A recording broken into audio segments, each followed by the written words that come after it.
This video useful, just remember to like, share, follow, and subscribe. And what I want to talk about today is why having a highly qualified and experienced team in your business isn't always a great thing.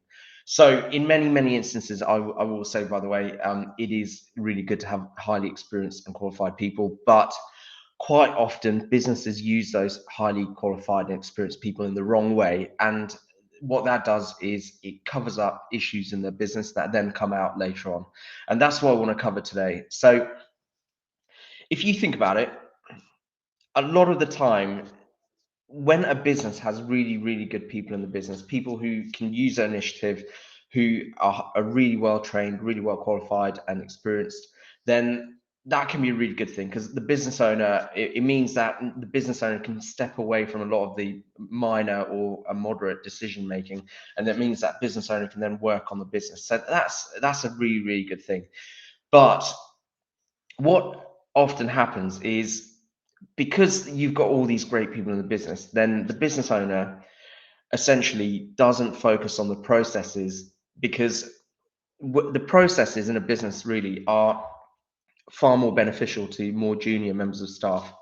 So when you've got someone who's been doing a certain activity in the business for years and years, and they can just do it in their sleep, and it's not written down anywhere, they don't really have a structure to it, they just know the end result, they go and get it, that can seem like it's a really good thing. But what happens when that person's not there? So this is where it often goes wrong for business owners, because they are so reliant on this one amazing person, who they think will be there for forever, because for some reason they've just assumed that person it lives and breathes their business. But let's face it, people have all got their own agendas, and they've got their own desires and goals. So you can't rely on one person forever. But quite often business owners do just rely on this handful of really good people, who are also usually quite highly paid, or quite well paid. And when those people go, there's no underlying process where the next person, the next replacement for that person, can come in, look at that process, and then get on with that job. So this creates a massive risk in a business. Quite often, when you've got people like that, they're either really highly paid, which is then eroding your margins and your profits, you're getting paid less, or they're not getting paid enough, and that's why they leave. And then the next person you bring in at the same salary is probably not at their level.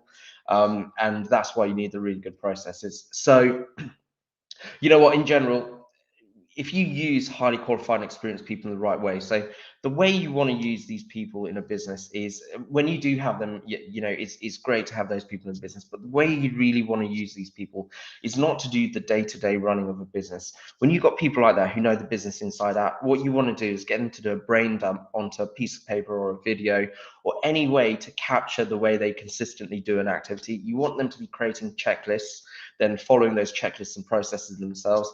And then as soon as you can, you want them handing over those checklists and processes to a more junior member of staff, and then supervising that junior member of staff. So that's how you effectively use a highly qualified and trained and experienced person in your team. You use them to train other people. You don't get them to do the day-to-day running.